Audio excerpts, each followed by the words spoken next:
IVM.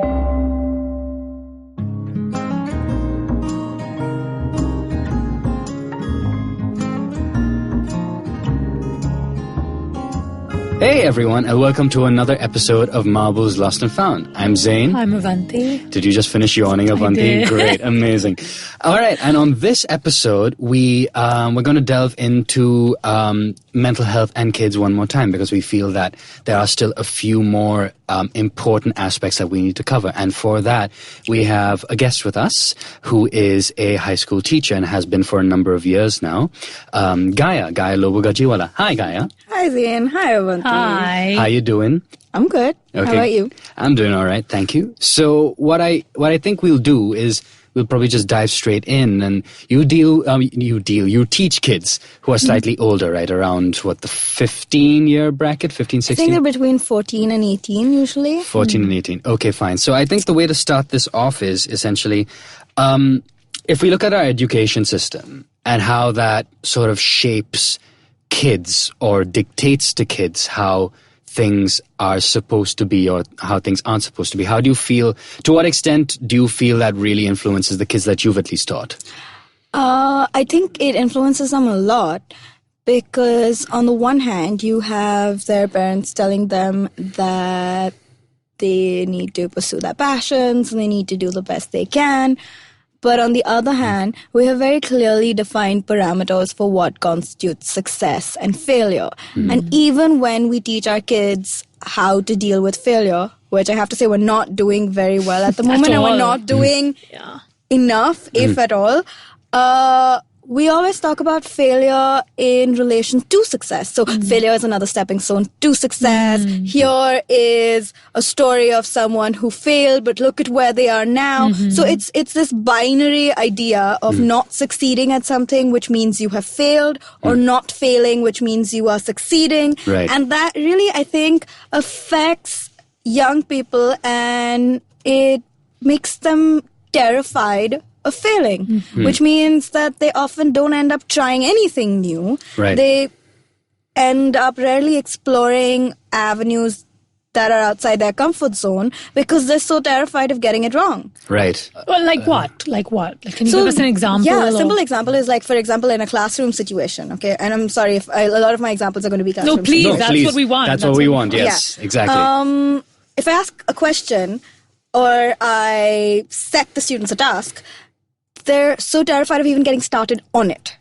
Because they're just like, how long is it going to be? Is there a word limit? Do I have to do it like this? Should I do it like that? What if I start like this? Can I do this? And sometimes I'm just like, get started. It's okay if you mess up. This is really low stakes. Get it wrong now so that we can tell you what you need to do to get it right. But they're terrified at any given point of even... They're terrified of committing to a task because what if that task is wrong? They're terrified of responding to a question. If I say, hey, what do you think about this? Can you tell me your thoughts? They're terrified to raise their hands and say, here's what I think, because what if it's the wrong answer? And when I start teaching a new class, I think the first 3 months often is just me getting the kids to be comfortable with getting stuff wrong. Wow. Like, this is a safe space, say what you want, But that's quite an unusual and generous approach as a teacher, because at least growing up, I didn't have a teacher who wanted to create a safe space in the classroom. What was a safe space in the 90s? What was a safe space in a St. Mary's school? Yes. But this is this is a space where I realize I'm not the only person who does this. Right. So the beginning of every academic year, we create a list of classroom norms, for example. And one of those things is we sit down, first of all, and it's very democratic. We create a list of ways in which we have to behave with each other and engage with each other within the classroom. And one of those things is just respect each other's opinions, respect each other's stuff, and respect each other's bodies. That means don't touch anyone without their permission. If someone is talking, be quiet and listen, and don't laugh, and don't be rude about what they're saying, and don't take anyone's stuff without them letting you touch it. Sure. And it's something so basic, but we didn't have that in school. Yeah, we didn't have that either. In fact, what you said earlier, the listeners can't see this obviously, but there was a second where I just kind of turned away and just took a deep breath, because the thing that you mentioned about, kids wondering how long will this take? Is this the right way to do it? Is this that? That's something that even I deal with till day right now, because for whatever, well, I know exactly the reasons, but I do have let's just call it a slightly unhealthy relationship with authority. Let's just call it that. You mean you hate authority? Well, yeah. Me too. Me too. When I go back and I meet my old teachers, they're always really shocked that I am a teacher, and they just look at me and they just go like, karma. I hate authority so much that I don't even do that. I'm not going to meet you. And it's a very hierarchical culture, I suppose, to just be like, all right, no, the teacher knows, and if you question beyond that, no, you're out of line now for thinking this way. And I think that also kind of shapes how a kid behaves when it comes to expressing themselves or considering another frame of thought. Yeah, and I've been thinking so much about, what I said earlier about things being so binary, because even the conversations that our parents have had with us, aside from the education system, where they talk about things being good or bad. Like, that's a good question or that's a bad question. Why is feedback, again, why is the feedback that we give someone so subjective? What's wrong with saying, that's an interesting question. I haven't thought about that. So to that end, what have you, let's really get into the heart of it. So with this pressure that the kids have, how have you seen it manifest itself? I think it sort of manifests itself, one, in eating disorders. And then they have a lot of, there's so many more kids I know who have anxiety and depression. At the moment, they have panic attacks. It affects their interpersonal relationships with their friends. And then, of course, that manifests in situations like bullying. I think it affects all of their relationships, whether it's romantic relationships, whether it's their platonic friendships, whatever it is. It's affecting all of this stuff. It affects their relationship with their parents.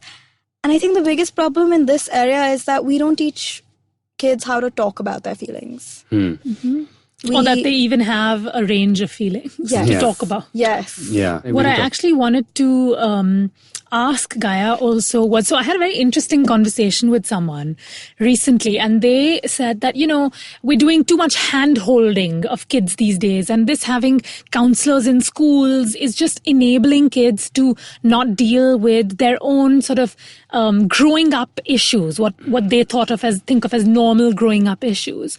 And when we provide these spaces for kids, teenagers to come and talk about what they're going through, we're saying that it's okay to continue being like a little bit of a victim. Now, that was their take on that. I had, my own thoughts and feelings, and I really wanted to know yours. What do you think? I think that's bullshit. Aside from anything else, it goes back to what we were talking about earlier, which is kids really need to learn how to process their feelings. You can't teach them resilience if you aren't teaching them how to feel, right? This is an analogy that we've used often, Zain, when we talk, which is this whole idea of, how in combat sports, the first thing they teach you to do is fall. Yeah, exactly. Because falling is inevitable. Right. You're going to fall. So before they teach you to throw a punch, they're teaching you how to take a punch. Yeah. Before anything else, you learn how to roll and absorb the shock. Correct. And teaching kids to talk about their feelings and teaching them how to process their feelings is really just teaching them to absorb the shock, because feelings are inevitable. Sure. So teaching them to hold everything in and pretend it's not happening and that, bad stuff is not going to happen is really not the most foolproof plan. Surely by now we should have realized that is not working. Is that also a pattern that you feel might be also very much perpetuated by parents too? Oh, for sure. Okay. Because I think as we're a culture that loves to or that hates to let anybody see a chink in our armor. So we all just want to go about our business holding it together, pretending that nothing is wrong, pretending that we've got this, and that's ridiculous. So parents are going home and not talking about stuff that's going wrong. They're dealing with all of their stresses, and they're not letting kids know whether they have money worries or business worries. And the up there is that kids are so perceptive that they know something is up, but they just don't know what, and that confuses kids further, and they often think it's their fault. Yes. Like, oh, maybe my parents are angry with each other because of me. Yeah. And it's just because their parents aren't just like, hey, actually, we're like dealing with money-related stuff and it's okay, we're going to deal with it. But it's not about you. Yes. Yeah. And the other thing, of course, is if they know that their parents are dealing with stuff, but their parents are not talking about it, they internalize the idea that when you have feelings that you're struggling with, you're not supposed to talk about it, and you're supposed to carry on as though everything is fine. That just messes with them further. And I think a lot of us have sort of learned to deal, quote unquote, deal with stuff that way. I mean, I know I did for ages. So I mean, the last 5 years of my life have just essentially been learning to process my feelings. You know, and I'm 30 now. Yeah. So, I mean, with my students, I'd much rather they learn how to deal with that stuff earlier, because I feel like my life would have been so much easier if I had known at 15 how to articulate what I was feeling. And not to be afraid of those vulnerable feelings. Exactly. Yeah, exactly. But I don't know. I feel like it's worth exploring what this person brought up, because a lot of people do have this view that there's a lot of enabling and mollycoddling and spoon feeding that's going on with kids, with teenagers nowadays, that isn't really required. Okay, I have some very strong feelings about that, and I've realized, and I think we have got to break down this mollycoddling or helicopter parenting into two categories, okay? The first one has to do with what we think will have long-term consequences on the kids, like their grades, like their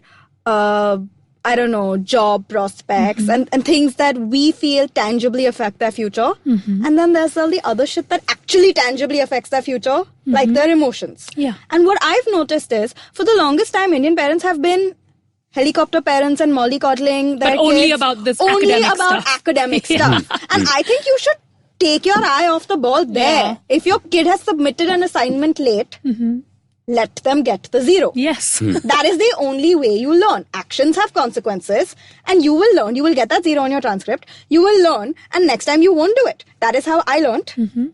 Except I learned far too late in life, because my mom was exactly that kind of mom. So, you know, the kind who would push you to try and see if you could get an extension, push you to try and see if you could still get the grade regardless, constantly checking to see if you've done your homework, if you've done your assignments. Screw that. Take your eye off that ball. Let the kid handle that shit by themselves. And those consequences, let them deal with. On the other hand, do the hand-holding where the emotions are concerned. Right, and that's what I was going to say. So what about if the parent takes their eye off the ball and lets them get the 0, but the kid isn't able to find that resilience, the inner resources to kind of come out of that feeling of, oh, I fucked up, I'm a failure and I'm going to do, or rather I failed and I'm going to do better, versus, oh my God, I'm a failure and I'm never going to be able to succeed again. And I'm just going to be like upset about this forever. There's a difference between being, what are those different kinds of parents? I remember learning this in psych class. The authoritative and the authoritarian. Laissez-faire. Laissez-faire. Right, yeah. Yes. So I'm not saying be laissez-faire about it. I'm not saying take your eye off this ball and take your eye off that ball. Like, just let the kid deal with the consequences of their actions where academics are concerned. On the other hand, pay more attention to their emotions. Teach them that it's okay to do the assignment and get a 50 rather than be so terrified of doing the assignment that they don't do it at all and they get a 0. Right. Focus on those feelings. And when you focus on that, your kid is less likely to hate themselves when they get a 0. Exactly. Because then they're not holding on to those. They've taught to process those feelings. I think we're actually kind of delving into one of the main reasons why a lot of people procrastinate in the first place. Yes. Yeah, you're just kind of, in fact, I know that's why I procrastinate on my own music, where I'm just kind of, I'll get to it eventually, but I don't know if I can do that one thing that I want to do just yet. So up until I figure out how to do that thing, I'll do it. I have such high standards. Yeah. Yes, I have such high standards for myself that I often don't get started on a task because I don't feel that in this moment I have the energy to live up to my own high standards. Exactly. So I will do it later when I can be 100% on. And sometimes you just have to do the thing. Yeah. Like, exactly. So in the culture, like in the context of your, in the classroom, for example, with all your 14 to 18-year-olds, do you think, comparing to back when you were 14 to 18, that things have become more competitive, that there is a drive towards perfectionism that maybe wasn't there when we were growing up? What I'm seeing around me is that there is a lot more blatant competition Yes. than when I was growing up. I would say, aside from schools, don't you think social media has a lot to do with it? I was just going to say. Because they're all absolutely. on Instagram, Yeah. they're all on Facebook, they're all on, oh God, I'm so old, I don't even know what they're on Snapchat. anymore. Snapchat. Snapchat. Yes. Yeah. I think that was actually going to be one of my follow-up questions, where you think, how has peer pressure on social media actually led to, how kids see themselves in the world, or how they should see themselves in the world? I think there's also this need to always be in touch, which may also be a problem that we also have. I don't know if this is relevant only to teenagers, but there's this need to always be connected to everyone else, know what everyone is up to, and always be considered better than, relevant or better than, or, to have this carefully crafted public persona. And I think these kids are learning that much younger than we were when we learned that. I think social media came for us, when we were in our mid to late teens. These kids are being exposed to social media as young as age 4 or 5 now sometimes. And I don't think parents are helping. There are a lot of parents who are very, like documenting their kids' lives on social media by the time, before their kids are old enough to even consent to it. And there's a part of me, whenever I see parents posting pictures of their kids who are like 4 and 5, I'm just like, is your kid old enough to consent to this? Why are you doing this? So I really wanted to ask you, what are a couple of key points that you think educators and parents should be doing now for kids of the specific age that you typically teach? I think we need to create safe spaces. Okay. And in order to create safe spaces, we need to understand what safety means. Okay. And what does safety mean? I think it goes back to this. I think one is autonomy. So that is teaching kids that their minds and their bodies belong to them. Okay. And so they have the right to Say no. To disagree also.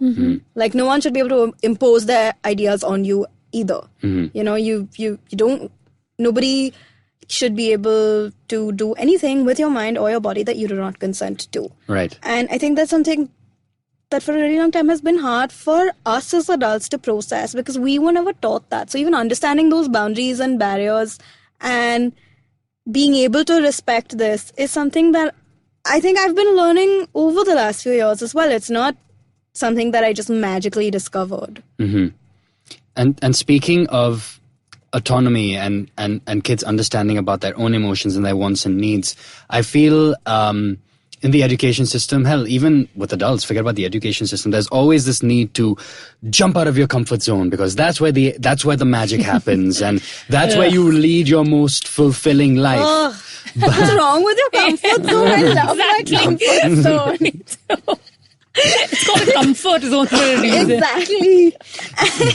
I mean, I'm not saying one shouldn't step out their comfort zone from time to time. But do it when you're ready and you're comfortable doing it. Yeah, because the idea of the comfort zone is so deeply stigmatized. But I think when you push people, and this may be a controversial opinion, but when you push people to jump out of their comfort zone too much, you kill their instinct. And that means that when your gut instinct comes in and starts prickling and telling you that this is a toxic situation, this is a dangerous situation, get out of here. If you're constantly pushing people to jump out of their comfort zone, that means they're never ever able to know when something is comfortable and when it's not, and when jumping out of their comfort zone is a good thing or a bad thing. So they're always going to be like, well, this feels wrong, but that's okay because I'm always jumping out of my comfort zone. Yeah. You need to hone people's instincts as well, right? Yeah. In fact, I can give a practical example of this, of myself, because I remember when I first started doing therapy, when I first started doing a couple of self-development courses back 3-4 years ago, thereabouts, I remember feeling, I was anyway sort of a bit of a hermit then. I was a bit of a recluse. I wasn't really going out. I wasn't really socializing with people. I wasn't really talking about too much stuff before all of this. But when all of this happened, the thing that kind of stuck with me, whether it should or shouldn't have, I don't know. But I remember thinking, I found myself in situations where I may not have necessarily been that comfortable, in that I suppose the only way for me to put it is I'd much rather just be talking to this other person or be here or whatever. But I just kept on telling myself that, oh no, this sense of discomfort means that this is something I need to see through. Yeah. Which sometimes may have been valid, absolutely. Yeah. But the things that I think in hindsight, I did sort of obscure that. Yeah. Where I just sort of pushed myself to be in situations where I was deeply uncomfortable, but I kept on telling myself, no, I need to overcome this. Oh, I mean, I think even from the perspective of just a woman and being safe, I feel like there have been situations that I've put myself in that have surely made me uncomfortable, and I have just continued with them because I'm like, oh no, but I'm out of my comfort zone. I need to be doing this new thing. This is how I need to be living my life now, and I wouldn't do that now. There's one more thing that I want to talk about, which we sort of briefly touched upon earlier, where we were talking about how kids' mental health also affects their relationships with their peers. And it affects their romantic relationships and it affects their friendships. And one of the most important things is also how they deal with romance, right? When they're this age. Like, how do they deal with rejection? Do you remember the first time you felt rejection as a teenager? Yeah, totally. Yeah. Totally. Right? Oh, he likes her? Yeah. Not me. Yeah. Totally remember. Very definitive for me. I mean, I didn't... I think the first breakup that I had, I was maybe 13 or something like that. I didn't date anyone for like 4 or 5 years after that. I was just terrified. It's like, you crushed my heart under your heel. No one is ever going to do that again. Oh, too real. Mine was 8 years, man. Just no feelings. No now. feelings at all. No, None. I am a rock. Yeah. Yeah. I think, that's a really important conversation to have with kids because it's not you that's being rejected. And it's a difficult conversation to have with kids because I don't think we have quite learned how to deal with It's a rejection. with difficult ourselves. conversation to have with adults. Yeah. Yeah. So how exactly, it's not like this is something we can model for kids. It's not like it's that you can draw up a lesson plan for it. Yes. But at the same time, it's an important conversation to have, this idea that Everyone gets rejected in one way or the other. Yeah. And how do we deal with it? How do we talk about it? And how do we not let, once bitten, twice shy become like a pattern and a habit? Sure. And also, how do you... and there are so many unhealthy patterns that stem from our inability to cope with rejection, right? Either you just choose to not feel at all, which we've all done. Or you done. keep wanting to feel better and better and better. Yeah, and so or you pursue... you just pursue unhealthy relationships over and over again in the hope that this time you'll get it right. Yes, exactly. In fact, Avanti, I wanted to ask you then to sort of like sum up this particular the topic of rejection. As a mental health professional, what is it you think is relevant, I suppose, to keep in mind as, personal guidelines for someone who may inevitably face rejection of any sort? It's a big question.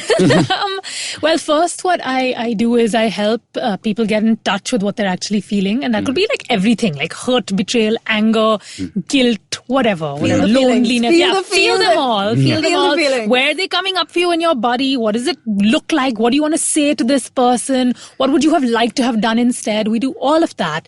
And then I think we start talking about it. I try and introduce a little bit of lightness into the context. So, we've all been rejected or you've been rejected, but how do we take this and kind of like run with it a little bit instead of letting it bog us down? And obviously now that is the work. I don't know if I can have like a full session, but it's helped people. I know it's helped me when I've been rejected to just kind of talk about it and all the elements of it and then talk to my friends about it. And I think talking. I think it's like the basis of this entire session. It always boils down to that, right? It always boils down to communication and connection. How much better have you felt in the last few years since you've been able to talk about your feelings? Obviously, so much better, tremendously better. And I think on that note, we have really run out of time. And I think we did cover a fair amount of stuff that is completely relevant to not only kids, but actually adults in a big way. Are we not all secretly just teenagers forever? Totally. We are totally. In our own ways, I still feel like I'm 15. Am I really an adult yet? I don't know when if we will are adulthood completely. happen to me? I have no idea. I don't think any of us are completely adults in our own way. No. But Gaya, thank you so much for joining us you. today. It's a pleasure to be here. And Gaya, now I sound like an adult. Okay, yes. Yes, very, very professional. And our listeners, thank you so much for listening. I'm Zain. I'm Avanti. And we're Marbles Lost and Found. We'll see you soon.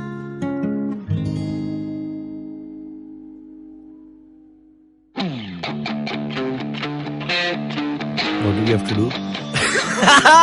Welcome to What a Play, you guys. This is the favorite sports podcast of several sports persons such as myself, Dudeja and Mikhail, who also happen to be the hosts. Yes, you should definitely listen to our podcast for our take and quite a uninformed but hilarious take on sports every week. We give out awards, we discuss what happened in the world of sports, and we take breaks as well. We come up with jingles and sound effects on the go. So you should definitely give us an example of a sound effect, Dudeja. Bolo Matthew Vade. Yeah, tune in for some of that, bro. You can catch us on the IBM network every Wednesday on the go.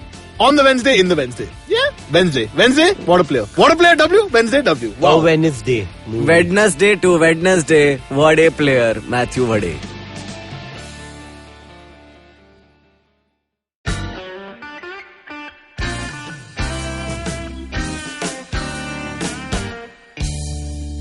Filter coffee is a fascinating beverage. You need to pick the right beans, blend them in the right proportion, roast them to perfection, and slow brew at the right temperature to get the perfect cup. Which is exactly like great conversations as well. You need to track down the most interesting minds, get them into their zone, and settle down for an unhurried, unscripted chat. And coffee for me is always, always, always best enjoyed with friends. I'm Karthik Nagarajan, and do share my table as I meet some of the most interesting people I know and sit them down for a strong cup of coffee and an even stronger conversation. Join me every Wednesday for a freshly brewed episode. This is not frappe. This is the Filter Coffee Podcast.